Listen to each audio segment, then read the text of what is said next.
Happy to greet you. Today we will embark on an exciting trip to Nesebar, a small ancient town in Bulgaria. Located on the Black Sea Coast, Nesebar began as a Thracian settlement, Mesambria. Today, Nesebar is a treasure trove of history and archaeology and a UNESCO heritage site. Notable for numerous medieval Byzantine-style churches and narrow winding labyrinth streets, I would compare Nesebar to Ohrid in Macedonia.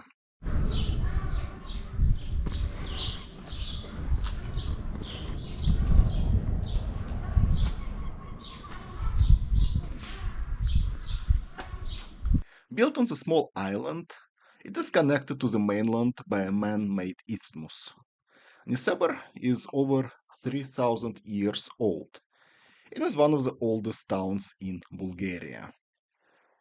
Originally founded by Thracians, by the 6th century BC, Nesebar became populated by Greeks. Access to the Black Sea allowed the town to quickly become a commercial center along the busy trade sea route. Nesebar hosted two harbors, minted its own coins, and, just like many Greek polis, had an agora, a theater, and multiple temples, including a temple of Zeus, located near the main entrance to the town.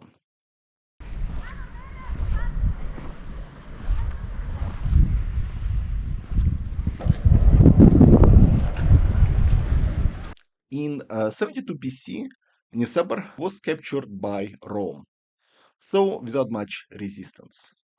Following split of the Roman Empire, Nesebar was incorporated into empire's eastern half. Proximity to Constantinople allowed for the seamless introduction of Christianity. First basilicas were constructed near the main entrance to the city, over the site of Zeus's temple. Another notable structure of the early Byzantine period would be Bath complex, constructed in the 6th century.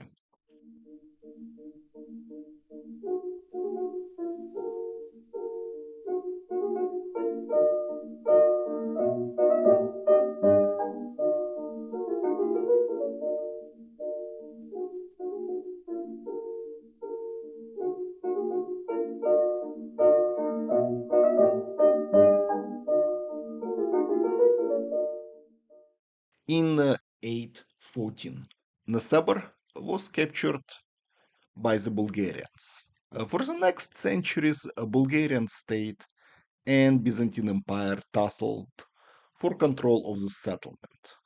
In the early 13th century, Bulgaria was once again in possession of Nesebar. Numerous churches were constructed, such as St. Paraskiva and the Church of the Archangels. Nesebar continued to be an important trade center, having connections to Venice, Dubrovnik, Genoa, and Constantinople. Nesebar further witnessed cultural renaissance in the early 14th century under the rule of Bulgarian Tsar Ivan Alexander. Commerce was blooming. Town enjoyed privileges. Additional churches and monasteries were built. At its prime, it is believed that over 40 churches, chapels, and monasteries occupied Nesebar's tiny area, earning it a nickname Bulgarian Ravina. In the later portion of the 14th century, Franks briefly controlled Nesebar before handing it over to Byzantine. In 1453, Nesebar fell to Ottoman hands. During the Ottoman rule, Nesebar slowly lost its splendor. While still remaining a predominantly Christian settlement, the constructions and maintaining of the churches was halted. Its signature wooden houses were constructed in the 19th century. In 1885, Nesebar was once again reunited with Bulgaria.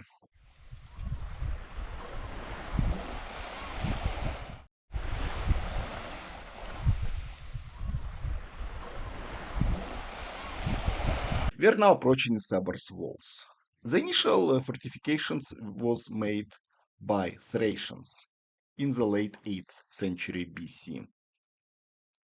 When the Greeks settled the town, another construction of the walls had taken place. When Nesebar became part of the Roman Empire, a citadel was brought up to the Rome's standards. The main gate facing the isthmus was flanked by two defensive towers. The repairs and upkeep of the walls continued throughout Byzantine and Bulgarian rule. With the ground of the ancient Nesebar slowly eroding, a large portion of the old town, including part of the fortification walls, ended up underwater. Personally, Nesebar inspired my love and passion for castles and citadels. On my first visit in the summer of 1998, I was mesmerized by these crumbling walls. At that time, you could still climb them. All these Russian tourist ladies nagging you back and forth, let's take a photo with that stupid windmill, or let's hurry into that trinket shop over there. And I just wanted to stand there, look at the bricks and stones, and imagine myself as some sort of a sentry or a knight guarding these walls. Oh, time flies.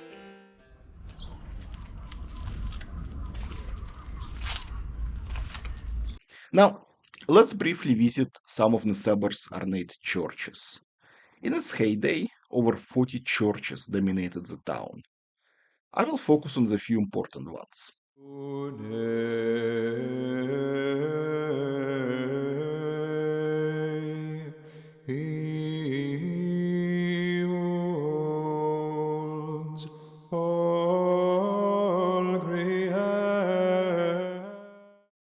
Basilica of Hagia Sophia, or the Old Metropolis. This was considered the most important church of the medieval Nesebar, taking its name after the Hagia Sophia in Constantinople. The initial construction dated back to the 6th century. The standing walls are the remains of the 9th century expansion. The relics of Theodore the Martyr were kept at the basilica. Saint Sophia also served as an ecclesiastic residence. Wrapped as a mortal in swaddling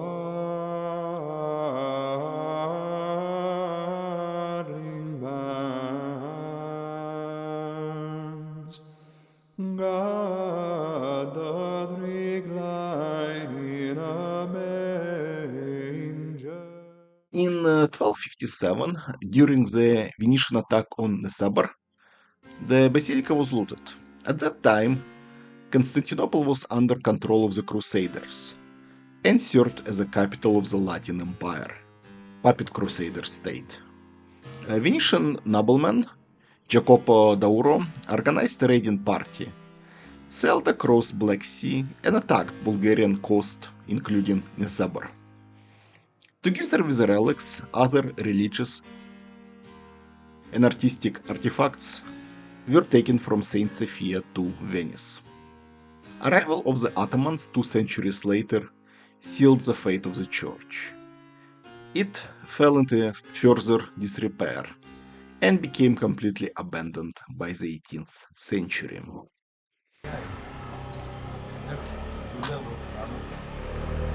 Basilica of Holy Mother Yelusa. This church also dates back to the 6th century and is one of the oldest early Christian churches in Nesebar.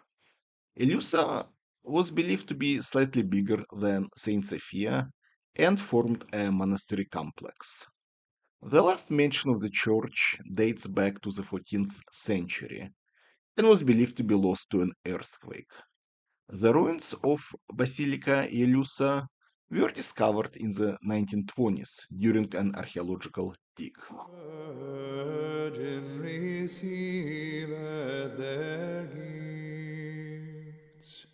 We worship thy nativity, O Church of St. John the Baptist, a well preserved 11th century church. It represents the transition between the early era Christian basilicas and the medieval cross-dome churches. On the inside are well-preserved frescoes, including the representation of the local merchant who donated funds for construction of the church. Svetispas. While seemingly unremarkable, this church was built in an early 17th century during the Ottoman rule, known for its frescoes.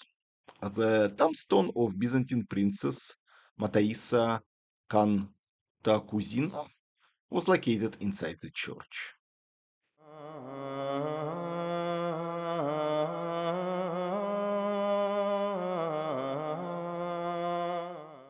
St. Clement is another 17th century church, not as a part of a larger building, though its altar and some of its frescoes are preserved. St. Stephen, the new metropolis. This is the last of Nesebar's old churches we will explore.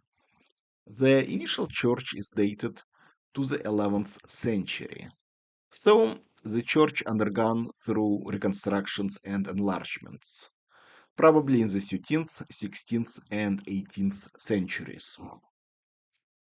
The construction of the church is attributed to the promotion of Nesebar as a metropolitan see.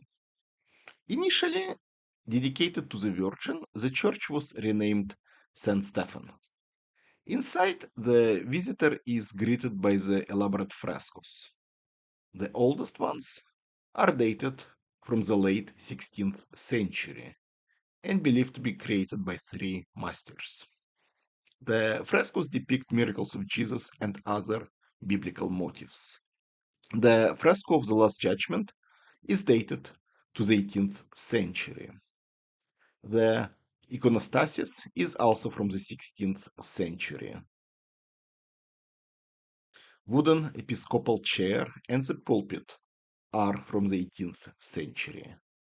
In total, there are 258 scenes and over 1,000 of individual figures depicted inside St. Stephen's.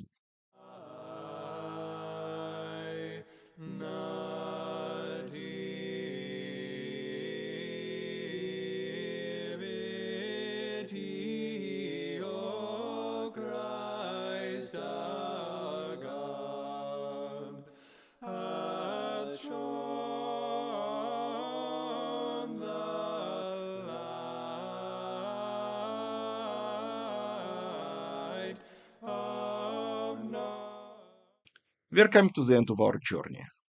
The other notable churches around Nesebar are the Church of Christ the Pontocrator, Church of the Archangels, and the Church of the Paraskeva.